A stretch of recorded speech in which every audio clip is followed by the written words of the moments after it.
الدرس الثانی دال آیات 49 تا 58۔ سوال نمبر 1، سورہ انفال کی ان آیات میں مسلمانوں کی جہاد کے لیے تیاریاں دیکھ کر منافقین نے کیا تبصرہ کیا؟ جواب: منافق مدینہ کے وہ لوگ تھے جو اپنے آپ کو مسلمان ظاہر کرتے تھے لیکن حقیقت میں مسلمان نہیں تھے۔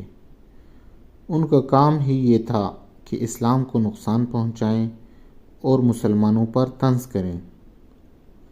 بدر میں جب مسلمان اپنے سے 3 گنا تعداد سے جنگ پر آمادہ ہوئے تو منافقوں نے اس موقع پر مسلمانوں کا حوصلہ پست کرنے کے لیے یہ کہنا شروع کر دیا کہ مٹھی بھر مسلمانوں کا نہایت بے سر و سامانی میں قریش کے طاقتور لشکر کے مقابلے میں آنا خودکشی، بے وقوفی اور حماقت ہے۔ ان کو اس نظریے نے دھوکے میں ڈال رکھا ہے کہ ہم مسلمان ہیں، ہم حق پر ہیں۔ یہ بیچارے اس غلط فہمی میں مارے جائیں گے۔ یہ اپنے آپ کو موت کے منہ میں دھکیل رہے ہیں۔